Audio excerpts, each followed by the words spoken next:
नमो तस्सै भगवतो अरहतो सम्मा सम्बुद्धस्स। नमो तस्सै भगवतो अरहतो सम्मा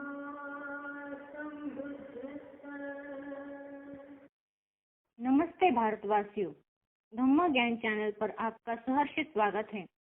धम्म ज्ञान के 5वें वीडियो में आपको भिक्खु विभंग मतलब महाविभंग के बारे में जानकारी दी थी। आज हम विनय पिटक के भिक्खुनी विभंग की जानकारी प्रस्तुत करेंगे। जानकारी बहुत ही महत्वपूर्ण है, इसलिए वीडियो आखिर तक देखिए। तो शुरू करते हैं। भिक्खुनी विभंग पाचित्य। इसमें 92 पाचित्य अपराध हैं। भाषण के संबंध में 4 है, सहवास संबंधी 2, धम्मोपदेश, दिव्य शक्ति प्रदर्शन, अपराध को उजागर करना, जमीन खोदना, पेड़ काटना, संघ से पूछे जाने पर चुप बैठना, निंदा करना, सांघिक चीजों के असाधना संबंधी में 6, पानी बिना छाने पीना, भिक्खुनियों को उपदेश संबंध में 10, अचेर संबंध में 10, मद्यपान, उपहास करने संबंध में 4, अंगीठी के पास बैठकर सेक लेना, नहाना, चीवर और पात्र संबंध में 3, प्राणी हत्या के संबंध में 2, झगड़ा करना, अपराध छिपाना, 20 साल के कम उम्र के व्यक्ति को उपसंपन्न करना, चोर या स्त्री के साथ यात्रा करना, मिथ्या दृष्टि संपन्न होने के 3, धर्मीय चीजों का अस्वीकार करना, पातिमुख संबंध में 2, मारना, धमकी देना, संघाधिशेष के दोषारोपण करना, भिक्खु में संदेह उत्पन्न करना, छंद संबंध में 3, सांघिक लाभ को खुद का मानना, राजप्रसाद में प्रवेश करना, बहुमूल्य चीजें लेकर जाना, अपराह्न में गांव जाना मतलब विश्रांति के काल में, सूची घर, बाज, सोने की जगह, वस्त्र संबंध में दोष 6। पाचित्य में आए कुछ प्रमुख शब्दों के विभंग में दिए पारिभाषिक अर्थ देखेंगे। पहला अरिय व्यवहार मतलब श्रेष्ठ व्यवहार, पहला अदिठ, दूसरा असुत्त, तीसरा अद्भुत, चौथा अविन्नाथ, पांचवा दिट्ठ, छठा सुत्त, सातवां मून, आठवां विन्नाथ। यह 8 अरिय व्यवहार है। दूसरा है ओमस्वाद, यह 10 प्रकार के हैं। पहला जाति, दूसरा नाम, तीसरा कर्म, चौथा गोत्र, पांचवा शिल्प, छठा निरंतर, सातवां लिंग, आठवां क्लेश, नौवां आपदा, 10वां आक्रोश आदि। तीसरा है भूतमान, 5 बीजों से उत्पन्न होते हैं। पहला मूल बीज, दूसरा खंड बीज, तीसरा फल बीज, चौथा अग्र बीज, पांचवा बोझ बीज। चौथा है शैया के प्रकार मतलब बिस्तर के। पहला बिसी शैया, दूसरा किमिलका शैया, तीसरा उत्तर थरण शैया, चौथा मुम्म थरण शैया, पांचवा तटिका शैया, छठा चम्मखंड शैया, सातवां निषिदन शैया, आठवां पच्चथारण शैया, नौवां तीक्ष्ण संथोरण शैया, 10वां पन्न संथार शैया।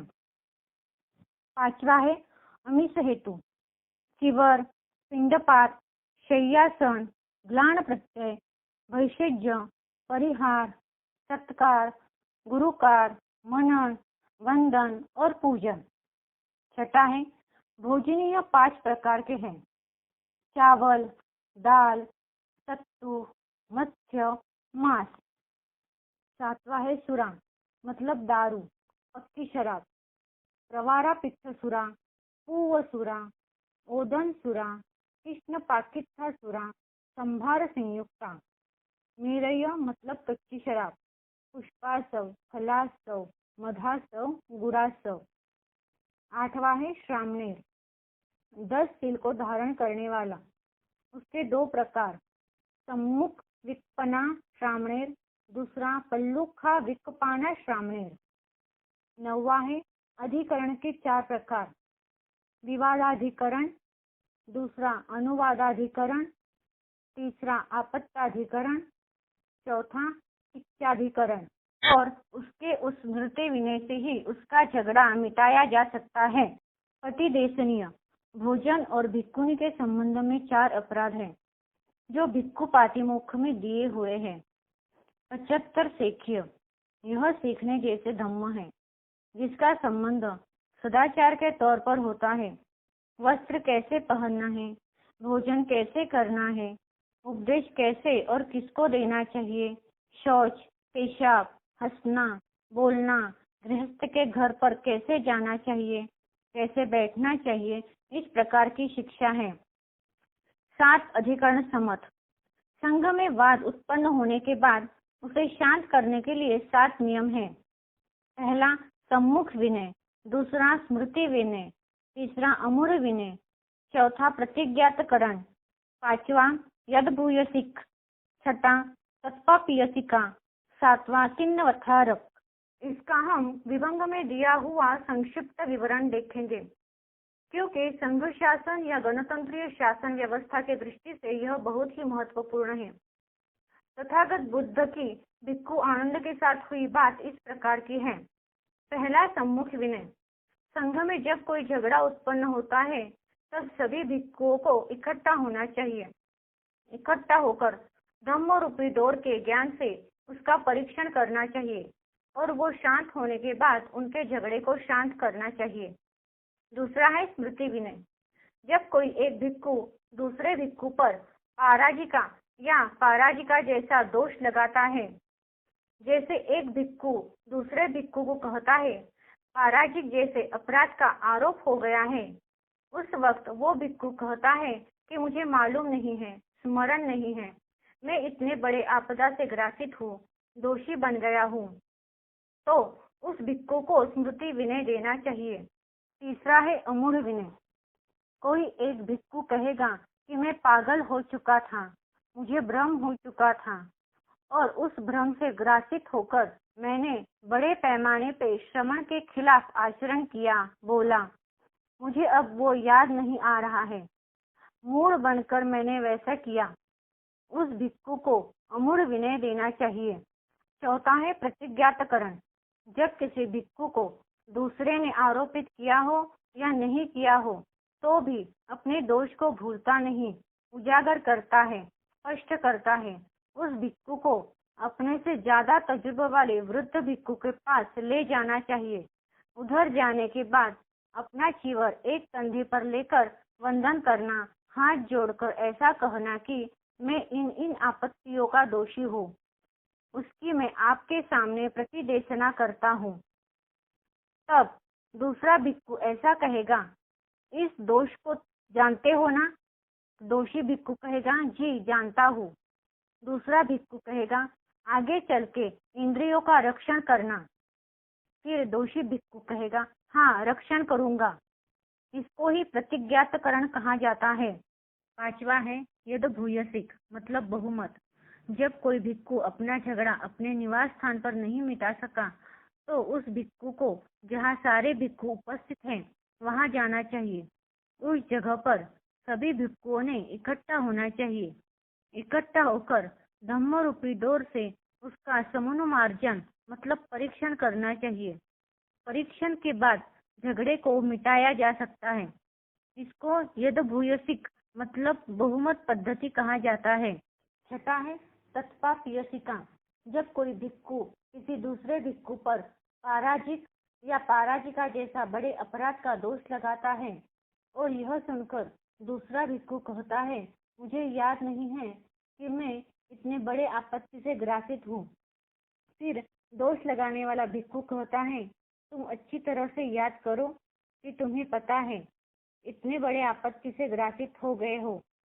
तब जिस पर आरोप है वह भिक्षु फिर से कहेगा, मुझे याद नहीं है, इतने बड़े आपत्ति से मैं ग्रासित हूँ। तब आरोप लगाने वाले भिक्खु ने कहना चाहिए, अच्छी तरह याद करो। तब आरोपी भिक्खु कहेगा, ये तो मैं बिना सोचे स्वीकार करता हूँ। फिर मैं इतने बड़े आपत्ति होने के बाद पूछने पर क्यों नहीं बताऊंगा। आरोप करने वाला भिक्खु जब ज्यादा ही जोर देकर पूछेगा तो फिर वो आरोपी भिक्खु स्वीकृति दे देगा। मैं इतने बड़े आपत्ति के दोष से उत्पन्न हो गया।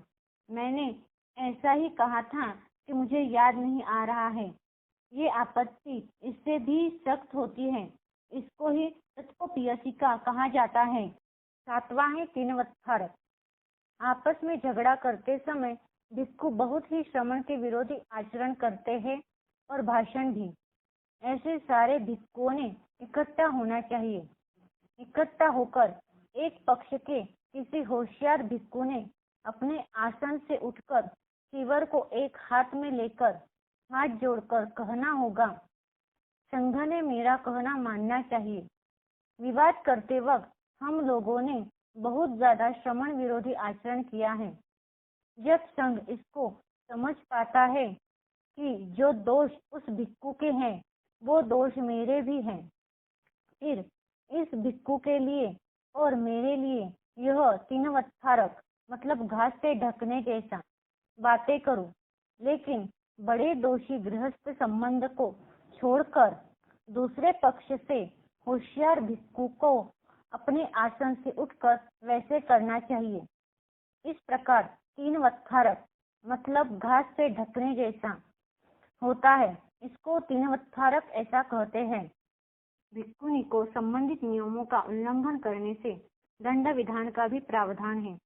इसलिए विनय पिटक में भिक्खु और भिक्खुनी को निर्दोष रहकर धम्म का पालन करके बहुजन हित और बहुजन सुख भी प्राप्त करना है।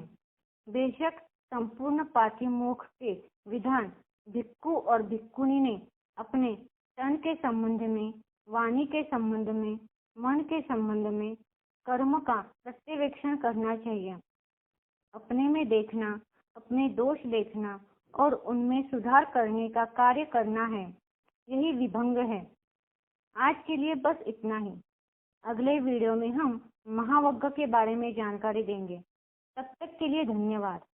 अगर आपको ये जानकारी अच्छी लगे तो लाइक, सब्सक्राइब, शेयर करना मत भूलिए। अगला वीडियो पाने के लिए बेल आइकन पर क्लिक कीजिए। Keep supporting. नमो